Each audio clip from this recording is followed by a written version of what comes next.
How are you, everybody? Good morning. You had a very late night? Early morning? So I hope you're totally awakened today. Sit straight.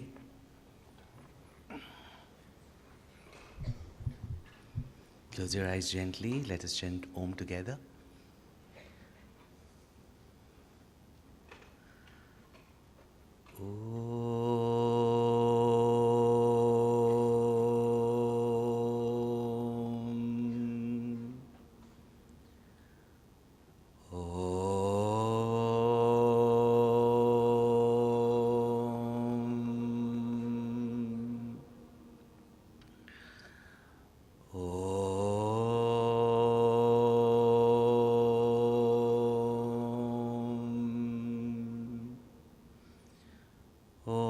Sahana Bhavatu Sahanau Bhunaktu Sahaviryam Karavavahai Tejasvinavadhi Tamastuma Vidvishavahai Om Shanti Shanti Shanti.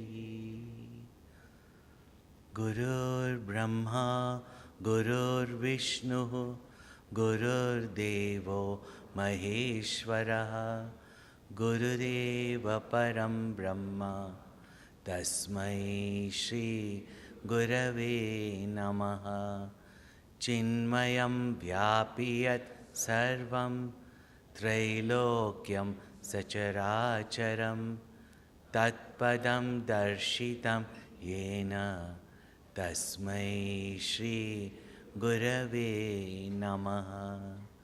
Om Shanti Shanti Shanti.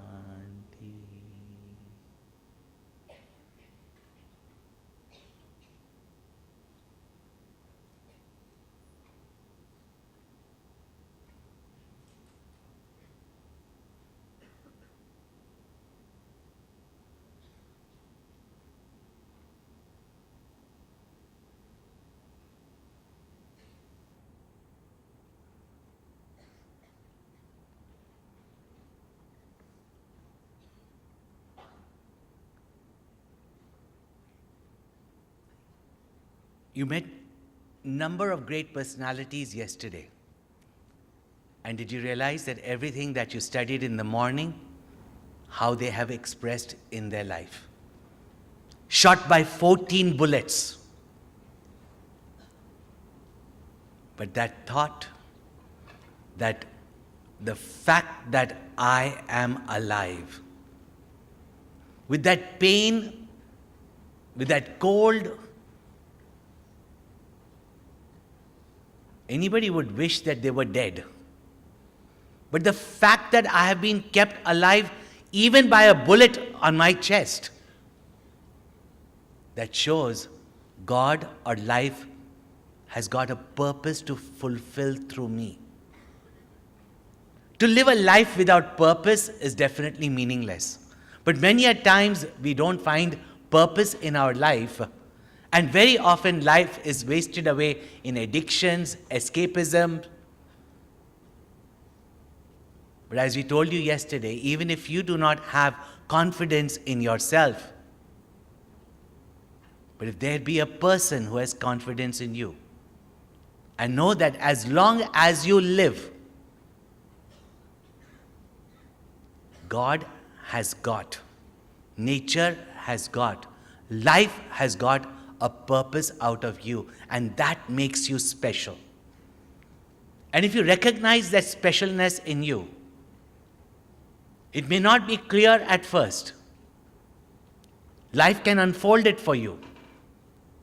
But never give up on yourself. And if you don't have confidence in yourself, trust the confidence of God and nature.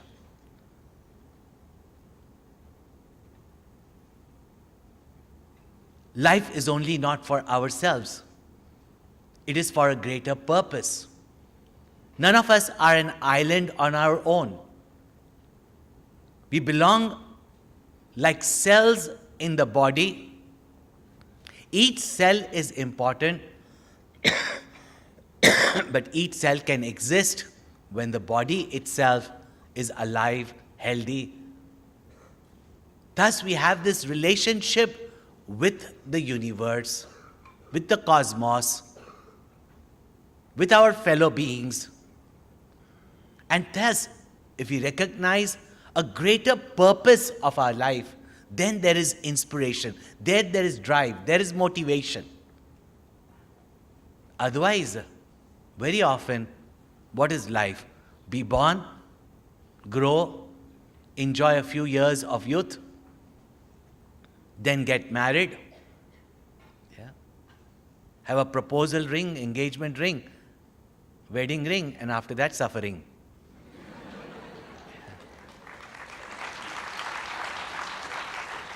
You really think that's what marriage is? Don't make it a suffering. But if you are, there's also a fourth ring that is called as enduring.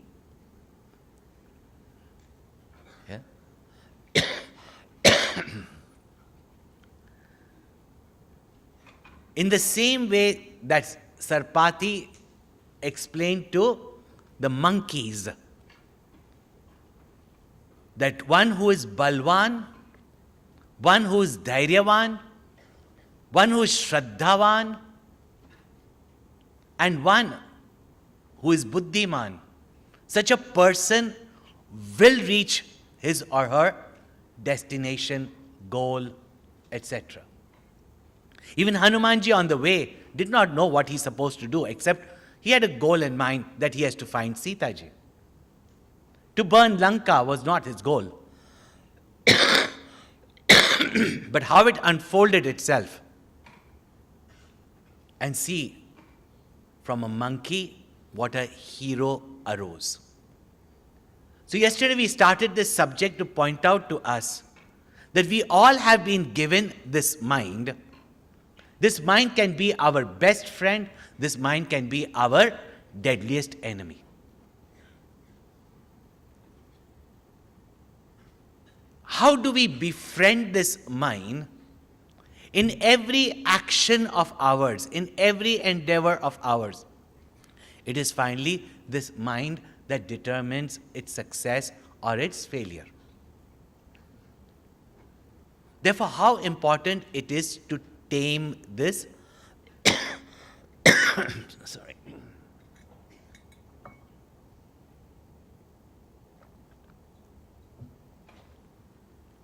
How important it is to train this mind. Yet even Arjuna says that it might be possible to tame a storm, which till today we have not been able to do it. But to tame this mind, I consider it to be impossible. Outside storms can come in certain seasons, occasionally. But these inner storms that keep on raging in our mind, every day we have to deal with it. I think this yoga of meditation, this yoga of mastering the mind, this yoga of integrating your mind to your ideals, your principles, I think is not possible. And when somebody thinks it is not possible, and you say, no, it is possible, he'll get into an argument. So Krishna says, yes, you are right, it is very difficult, but it is not impossible. Whenever your enemy is strong, mighty, forceful, and at the same time, it has ruled over not only many years, many centuries, but lifetimes. Such a mighty force cannot be conquered by mere strength. And that's the mistake most people do. They try to suppress their emotions. They try to suppress their desires. They even try to suppress their negativities. But suppression is only a temporary solution. Depends who is powerful at what time. Just as the child wants to watch, play games on his smartphone, and mother is scolding away and says, "I will not give you your phone, go sit study." Afraid of the mother, the child might go and pick up the book, but will his mind be on studies? Yeah. At the same time, if he is forced to study also, the moment he sees mother has turned the back, what will come out? If not the smartphone, the doodling will start. See how the mind is? You suppress the mind for some time by some external force, but one day, like a volcano, it will blow off. Therefore, most people think that it is impossible to master this mind. However, great saints like Guru Nanak Sahib has said, "Man jeete, jag jeet." One who has conquered the mind has conquered the world. Not like an Alexander, not like a Hitler, Napoleon, which none of them conquered the world, but somehow we are told that they conquered the world. Not that kind of conquering by looting, plundering, destroying people's property, dominion over them. That is not called ruling the world. In our Upanishads, it is clearly said, who is a youth?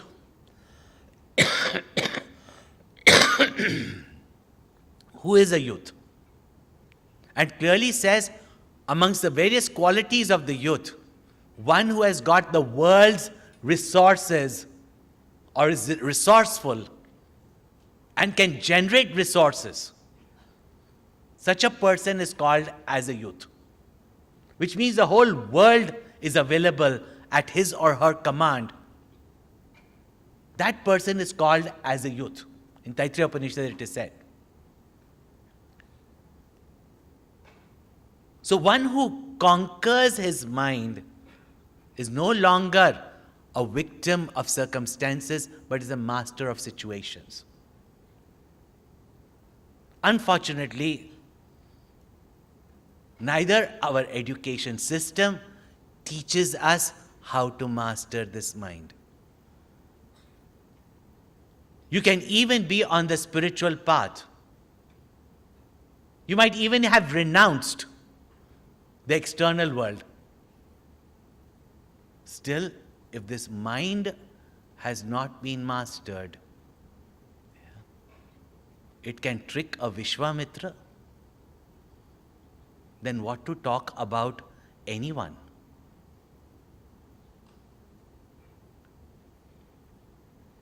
If this mind is mastered by us, success is just a byproduct.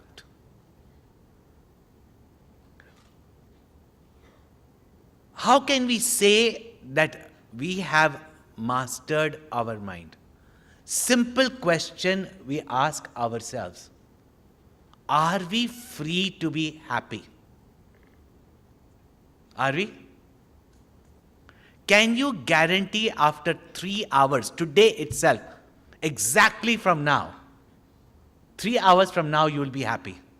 Can you guarantee? Can you? Yes or no? Then are we free to be happy? Are we free to be successful? Are we free to be peaceful? Are we even free to sleep when it needs to sleep and free to be awake when we should be awake? Night, you can't sleep. In class. Not that any one of you is sleeping, I know that, but it happens sometimes, no? Yeah. We're not even free to keep our eyelids open.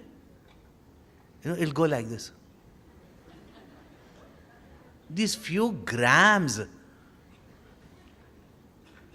just these few grams of eyelids, when you are sleepy and you try to open it, it is so heavy.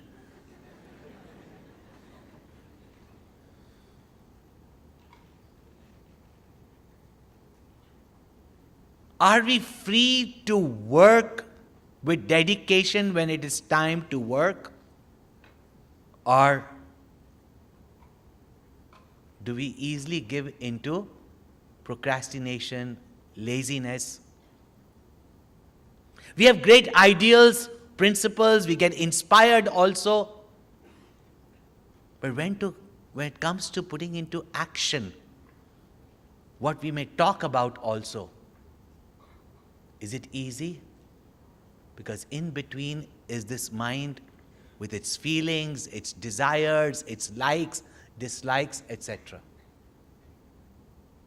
And when you have to conquer such an enemy, it cannot be done by mere force. Therefore, mere force causes suppression. Yes, immediately you want to kill someone. Don't say, I don't suppress, I express. Suppression is also given to us at that moment. Suppress, get out of the situation. Whole night you'll feel like, I want to kill that person, I want to kill, especially sometimes you want to kill your sibling. Yeah? Just because they mess up your room or whatever it may be, you know. But do you really mean that you want to kill that person? This is an expression in your mind. I want to go and bash that person up. You suppress it, but you still feel like doing it, still feel like doing it, still feel like doing it. But until and unless we know the strategy of conquering this mind, if you see the various battles that were won, it was not only by force, it was by strategy. A powerful enemy can be conquered only by strategy, not by force. What psychology of the human mind our rishis knew. If you read the Bhagavad Gita from the first chapter, even just up till the third chapter, you can know the complete workings of the mind and how to tame this mind.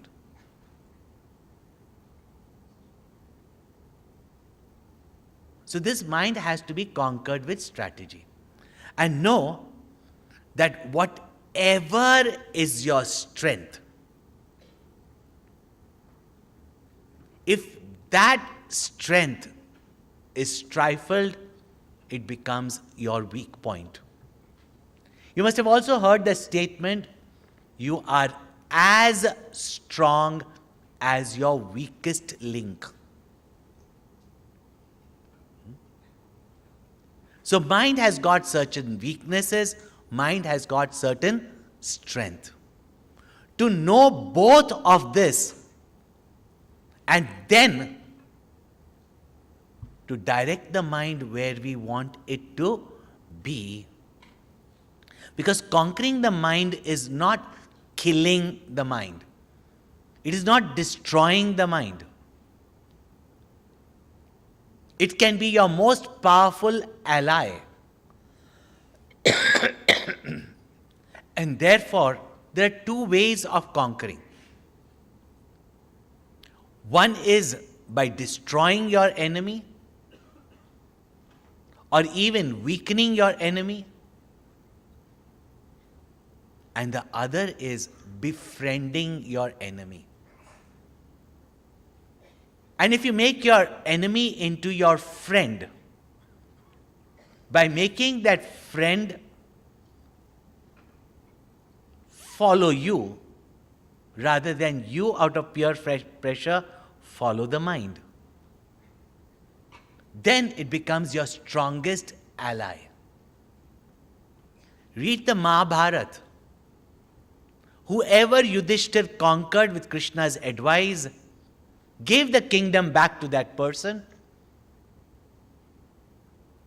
and made that person his ally. This is a strategy that we have to use with our mind. Now, first and foremost, we have to see what is the nature of this mind. Most people even try to go for these meditation courses and all that. They say, we are going to stop our mind. Mind itself is a constant flow of thoughts. Just as a river is not just a bucket of water or a pool of water, it's a constant flow of water. And thank God, if the mind would not flow like a river, you would be fixated.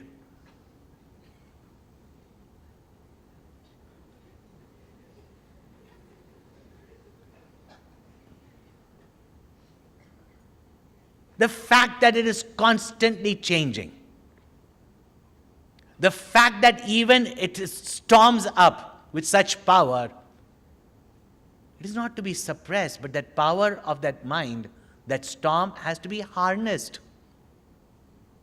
In fact, how many of you, put your hands up, how many of you were very mischievous children, or at least your parents have complained that you were mischievous? Put your hand up. That's why most of you are chicks.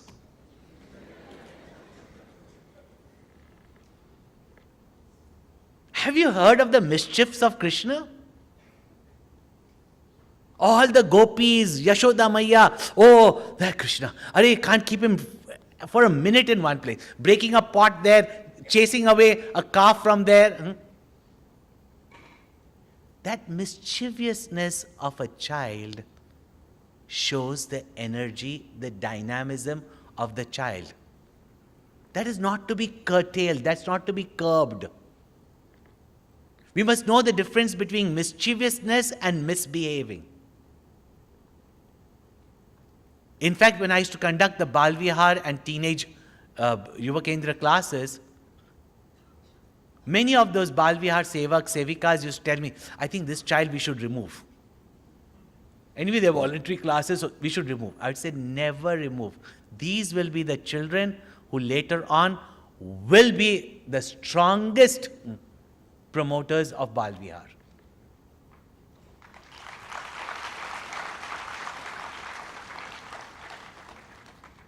The wildest youngsters, when channelized properly, becomes the most dynamic performers. Gurudev himself is an example of that. If you read his youth stories, not only mischievous, but he shook up the whole town. But there's difference between misbehaving and being mischievous. That energy that was surging in him, when it got a direction, see what it brought out of him. Such a dynamic, such a vibrant, such a storming personality. Thus, we do not have to suppress this mind. Constantly when we hear about, control the mind, control the mind, control the mind. First of all, we do not know how. And the second is, we think of suppressing the mind. We tried it sometimes, but it blows off. In fact, shattering everything else. You dam a river, it will dam the dam only. Unless you give it another channel for it to express itself, to flow in that direction. Thus, the mind need not be dammed, need not be suppressed. It should be given a new direction. You channelize it to a new direction. A questioning Narendra, when started questioning about life, out arose from him a Vivekananda, not a skeptic media person. Same thing from Gurudev. We have to channelize our thoughts, not suppress our thoughts. The more fast flowing the river is, the more electricity also it can produce. At the same time, it can create a lot of havoc also. So that our mind do not create havoc, but rather that mind gets channelized into performance to achieve greater things in life or do greater work in life. Such a mind first must be given an ideal, a principle, a goal.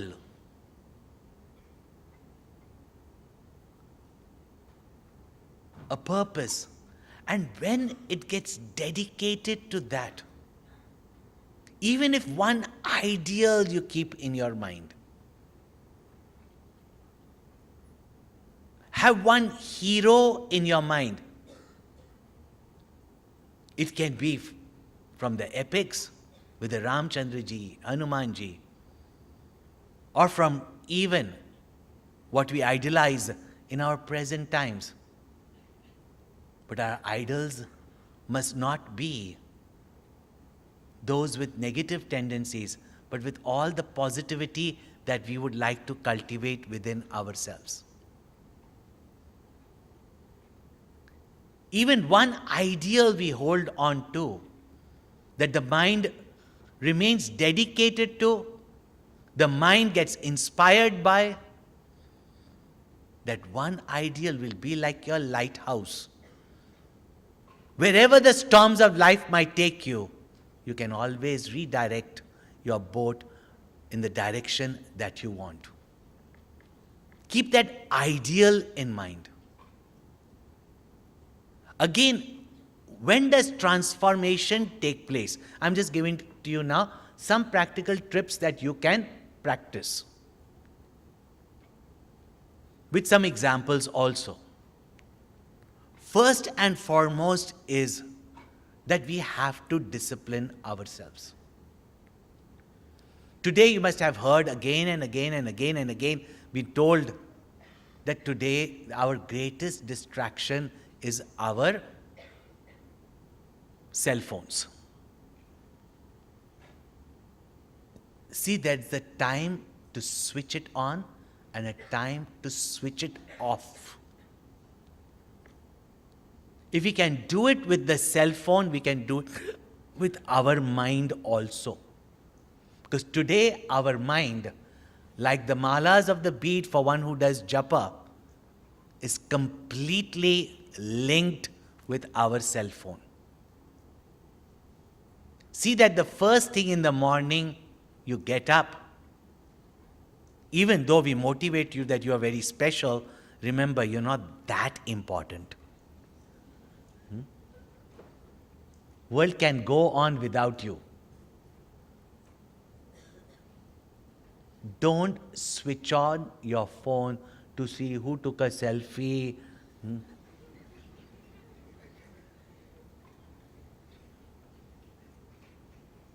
In the morning hours, do not open your cell phone at all. Just fix up the time, because depending on your work, etc., fix up your time that 8 o'clock, 9 o'clock, I will put on my phone, and after 9 at night, I'm going to switch off my phone. Keep that one thing in your mind, because then only you will get enough time to do some important things in your life. I remember when I was studying in India, my father did not take us abroad because television had come. And he saw most people, most children, whole day were glued to the television, and therefore they did not study. But when we went back after finishing studies, he left us free. Do what you have to do. Naturally, television programs were the only entertainment at that time. Everybody was watching television. By the time we had grown up, so we had other things to do, work was there, etc. But television was all our evening timings.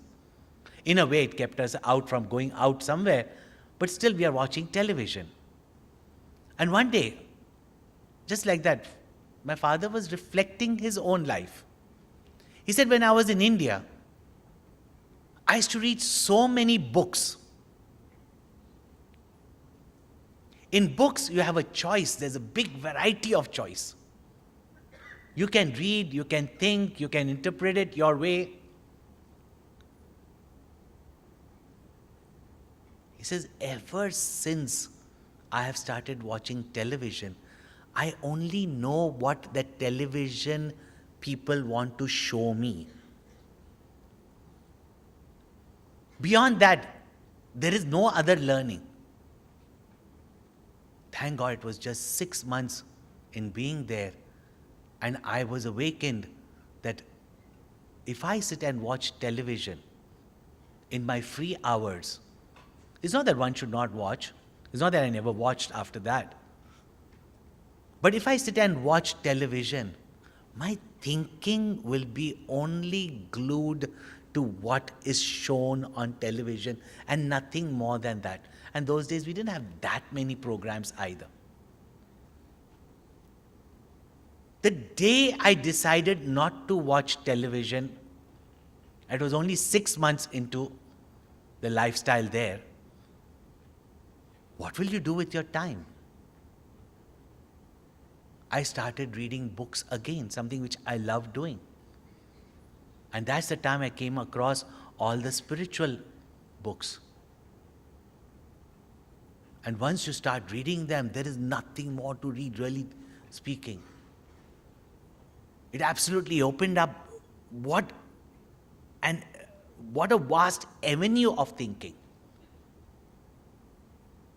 How it opened up such horizons to go beyond certain horizons.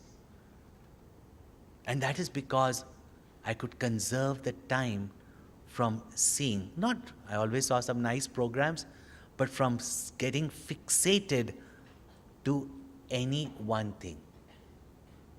Today, useless internet browsing, useless going on Facebook. These are wonderful medias. Discipline yourself.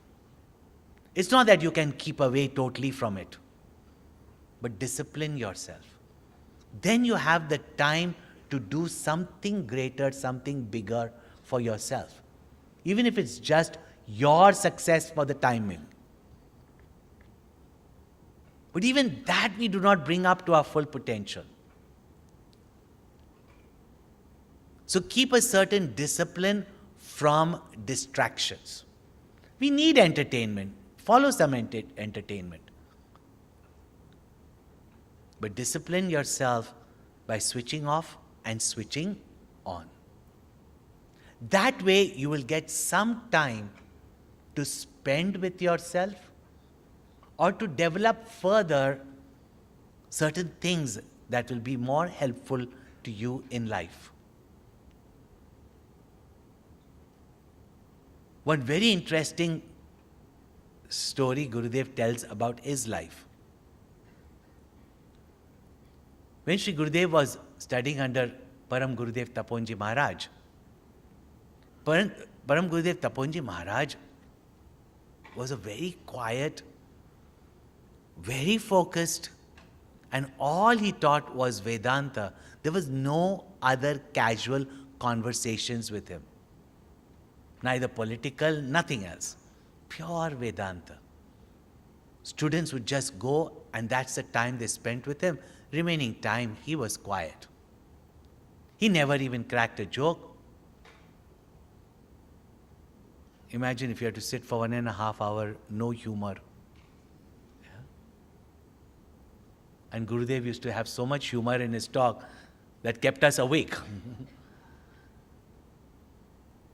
You would see on his face just that gentle smile, that deep look.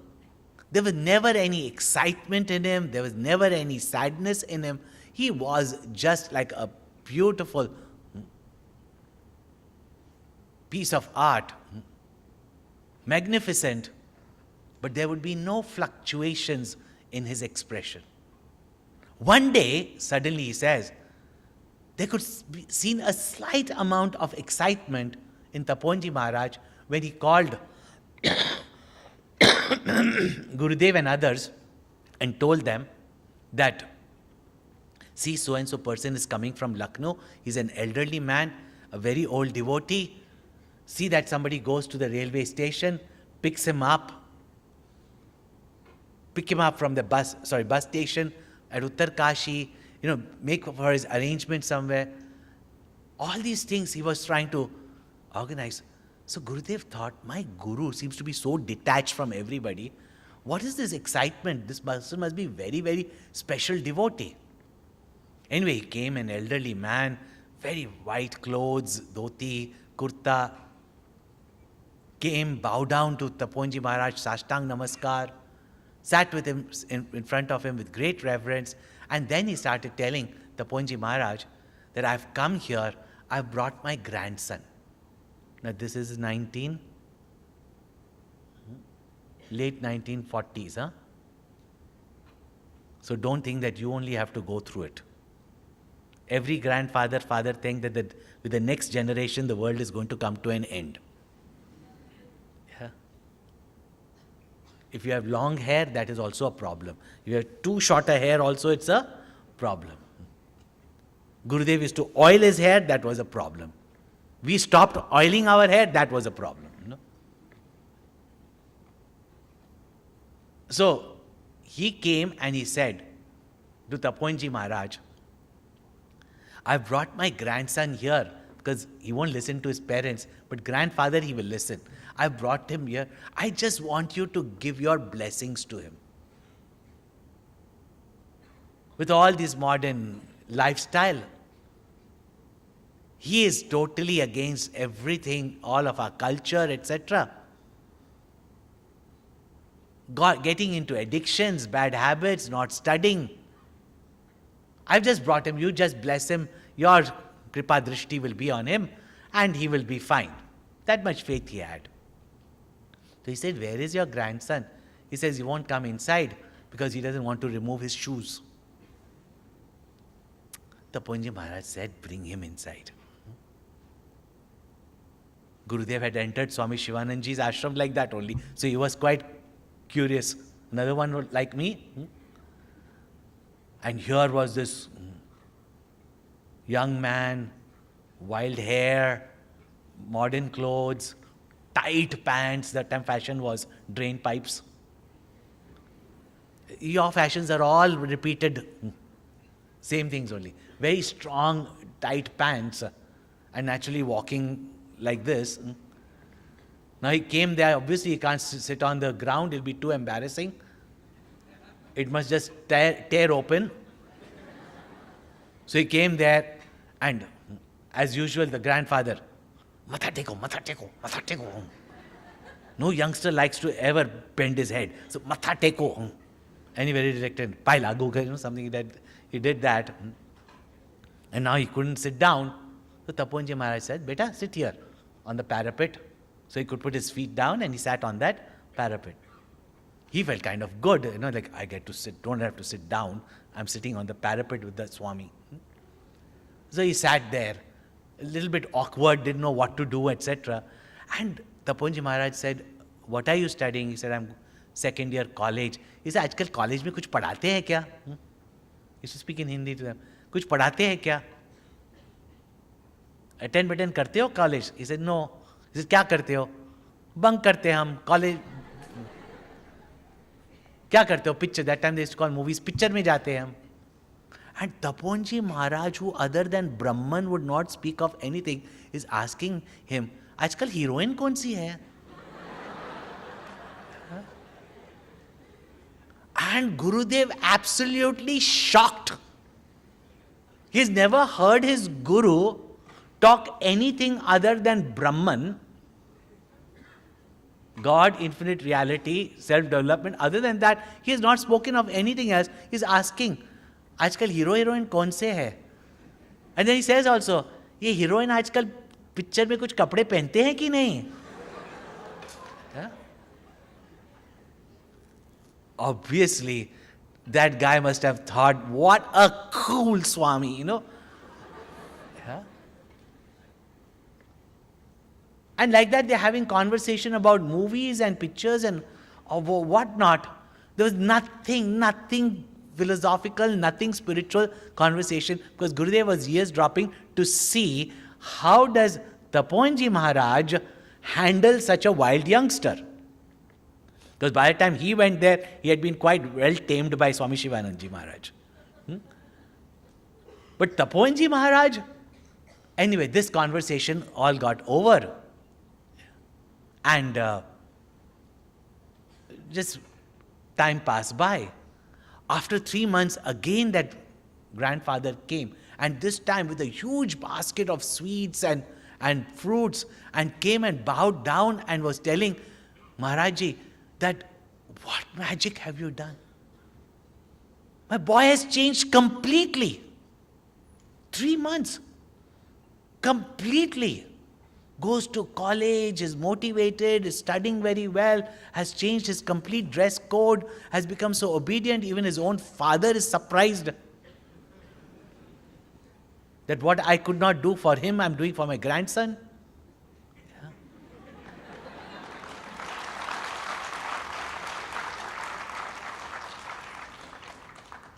I mean, I should have taken revenge upon him, but then what to do? Yeah. It's my grandson. So, and Gurudev was curious that 3 months, such a transformation, why have I been living here for 3 years? If my Guru can make such magic by talking about movies, why am I sitting and studying Sanskrit and studying all these scriptures and all that? Anyway, he was very curious to see, and once he got an opportunity to go to Lucknow again, and the first thing is he contacted this family, and to his own surprise, he saw this young man who had come with his tight pants, very, English looking. Now he was wearing his sherwani kurta. His hair was quite tamed. So both were young. So Gurudev just told him, you come with me, walk with me. Took him out and told him, what happened? How did this change come in you suddenly? Did my Gurudev give you a secret mantra which till today is not given me? That's how Gurudev used to dramatize it for us. Has he given you something? He says, really speaking, when I came there, you know what my attitude was. You saw my attitude. But because he made me sit beside me, talk to me about things that interested me, naturally, I felt good about him. He was a nice man. That's all my impression about him. It's just that when I was leaving, he just told me, Beta, will you do something that I tell you to do? And I just said yes. I can't even say no. I just said yes. And he said, Beta, get up before sunrise. Go for a walk for 20 minutes. Sit in the park for 20 minutes. Come back, and after that you want to go back to sleep, go to sleep. But do this very well. It'll be good for your health. He says, first 2-3 weeks, I didn't do any of these things. But somehow or the other, I couldn't get him out of my mind. It was so nice. It was so pleasant being with him. And all he told me was, get up in the morning, go for a walk, sit there for 20 minutes, and come back. He says, years I have not got up early in the morning. That day I got up, and wow, it was so beautiful to see the sunrise, the chirping of the birds. It was fascinating. I'd forgotten my childhood. And how sad, how quickly we forget the fascinations, the simple joys of our childhood that we seek out in those exciting, stimulating things and not enjoy the beauty of nature. He said, I went and sat 20 minutes there, as he told me, and came back. Next day I was even more motivated. The freshness in the air, the chirping of the birds, the sunrises, the feeling good and energetic throughout the day. He said, I followed it, but after another 2 weeks, it was the same walk, the same birds, the same sun, the same garden. So I stopped looking at it. But I had to get up every day and go now. So I spent those 20 minutes just with myself and started thinking about, what have I done with my life? What do I want of my life? Remaining in solitude,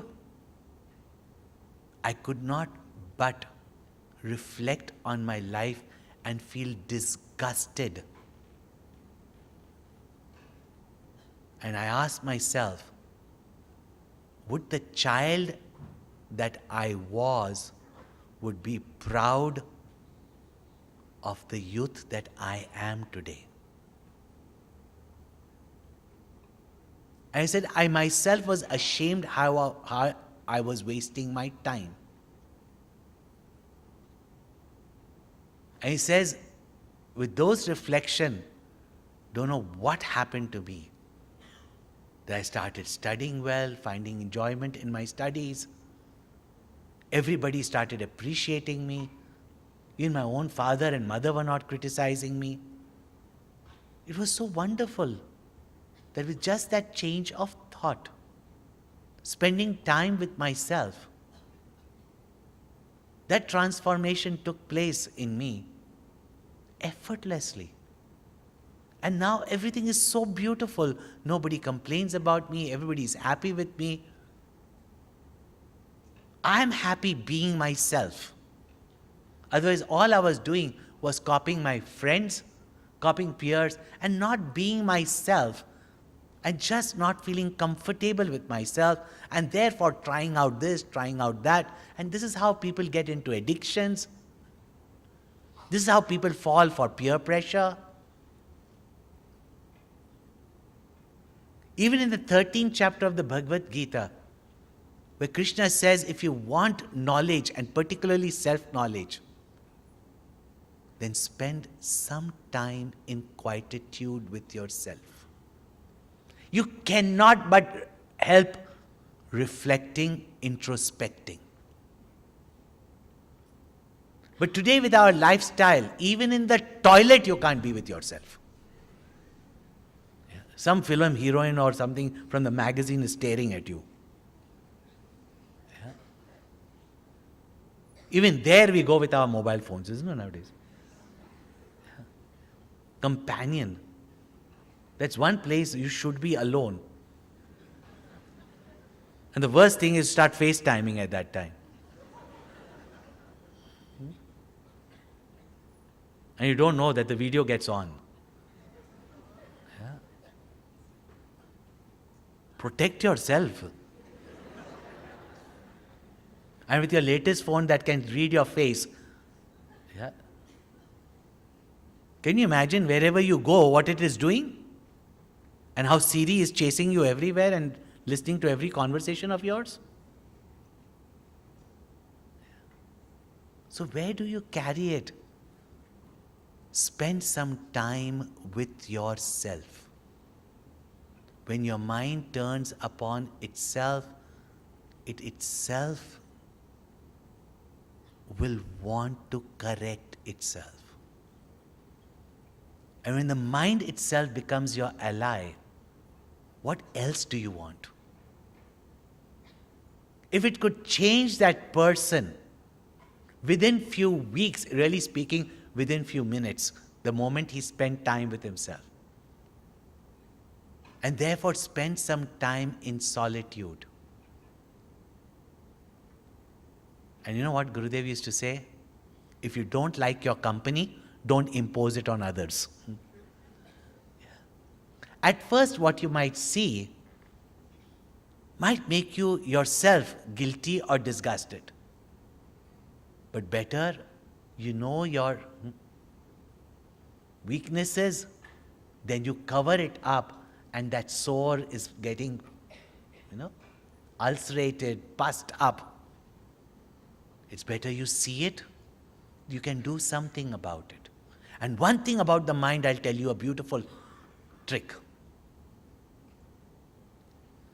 Know that even Ravan doesn't want to be called bad. And when Michael Jackson also says, I am bad, I am bad, I am bad, he means I am good. Yeah. These days, that's wicked. Means it's awesome. We got this twisted language now. Tell me, do you like when somebody tells you you are bad? Even Ravan didn't like being told by Hanumanji that you're bad. Even anything we do, we try to psych ourselves up saying that it's good. Or little of it is good. Yeah. And if little of it is good, then more of it must be better.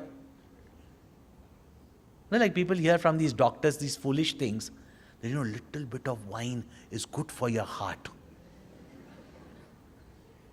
So more of wine should be very good for your heart, right?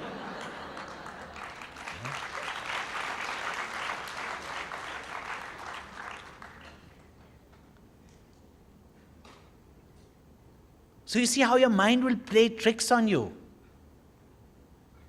Expose your mind.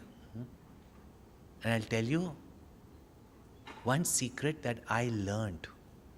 Where overnight, just as you saw this, when I went for my first camp with Gurudev, he had come to Hong Kong and he had announced that our new ashram has come up. It's supposed to be a retreat place for spiritual learnings and meditation. And there I will start a Sandipni in Hindi to train brahmacharis. Why don't you all come for the camp? And it was rare that for 2 months, Gurudev, who would go from one place to another every 10 days, that's by the time I came to the mission. Later on, it was literally every 6 days. To have him for 2 months in a place and learn the entire Viveka Chudamani. That time I had no idea what is Viveka Chudamani. You have any idea? Okay, chalo. So we were similar. No? See how similar we were. That's why see what potential you have. Yeah? So I went there for that camp, went for 10 days, thought I'll go to Kashmir after I had the dream to go to Kashmir. Because my mother always wanted a honeymoon there, which my dad could never take her because of all those situations, So she used to always talk about Kashmir. And I thought I'm going to somewhere up. And I actually wanted to go always to see the Himalayas. So I said, I'll go to Kashmir also. So 10 days camp will be enough. So couple of youngsters went there for 10 days camp. We stayed for 2 months. We couldn't leave from there. But being in that atmosphere, the mind had become so calm, so peaceful. It's not that we were not having conversations or we were in Maunam or sitting in meditation whole day. We'd find our moments for meditation. We had moments of even sitting with Gurudev and laughing away.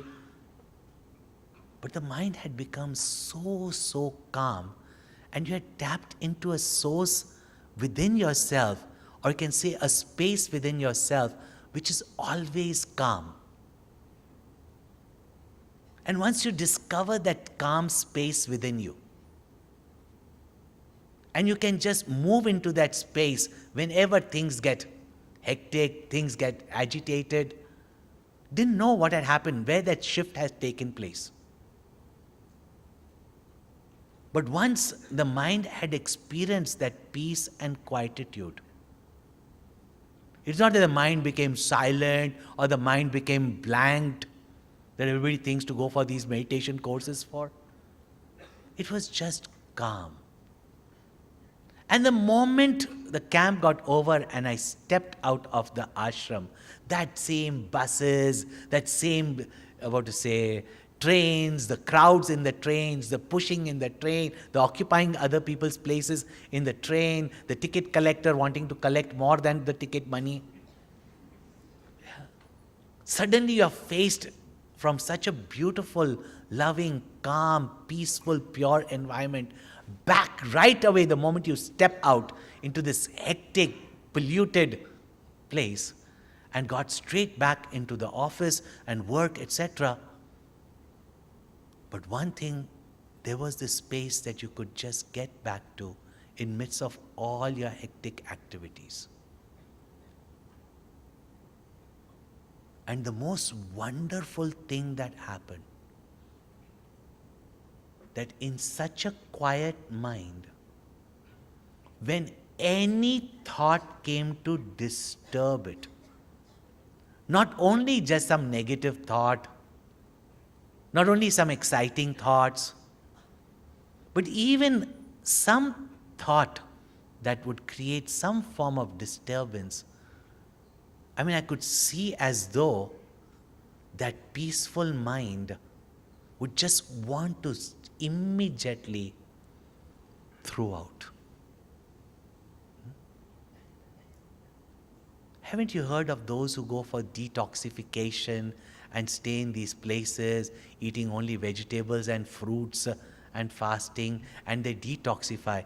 Afterwards, when they come back home and you suddenly give them one of those spicy things, they'll vomit it out. How wonderful it is that your body throws off the negativity, your mind throws off the negativities. These are some simple methods that your mind becomes your ally, not your enemy.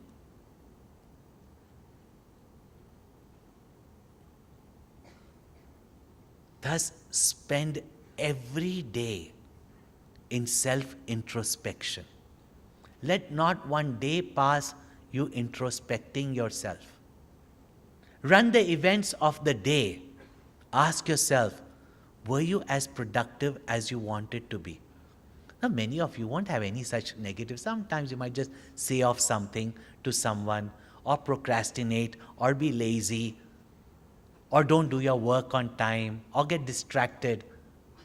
Rarely it will be something absolutely negative, vulgar, or something like that. It's not there in most of you. So what is there to confront yourself? What you will confront of yourself is procrastination, laziness, distractions, lack of clarity of your goal, lack of direction, occasional emotional outbursts. But even those limitations you can easily conquer if you spend time going throughout the events of your day, detecting what is you find is disturbing, stopping your progress, which is against your own ideals and principles. When you had your dull moments, when did you have your motivational moments? Once you start listing it up, make a diary.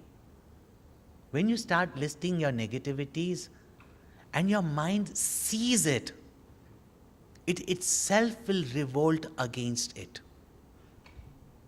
It itself will say, this is not what I want to be only capable for. Confront your mind by your mind. That is what Krishna says, Uddharet Atmanatmanam. Lift yourself by yourself. The moment you confront your mind, it recognizes its negativities. All of us have been brought up culturally.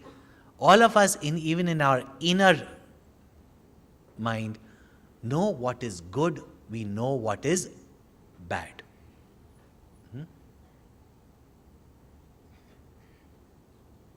Your mind itself, just like that man who went to Uttarkashi, it will say, it will negate those negativities. It is not only that we should know our negativities, we must know our strength also, our positivity also. And if you recognize your positivity, strengthen that positivity. Substitute the negative with the positive.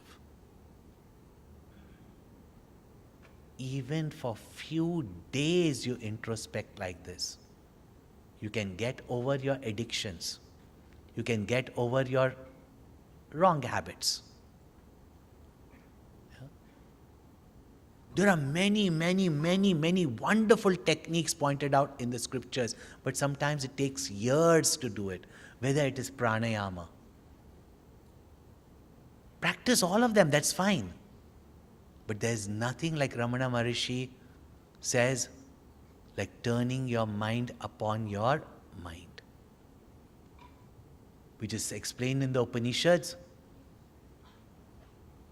And spend time in quietude. Find your inner quiet space. Introspect. Be further inspired by your ideal and anything that opposes it within you, distracts you from it. Negate it and strengthen your dedication, your devotion to your ideal. You heard Sri Bana Singh ji say yesterday that ideal that I have to do this for my country, you even forget whether you will live or you will die. Nobody wants to die. And once you have that dedication for an ideal, and mind, I'll reveal to you the secret tomorrow. There's one thing the mind will easily give to. And that mighty power, I'll leave it for tomorrow. Om Purnamada Purnamidam Purnat Purnamudachyate Purnasya Purnamadaya Purnameva Vashishyate.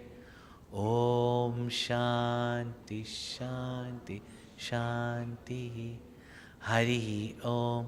Shri Gurubhyo Namaha. Hari Om.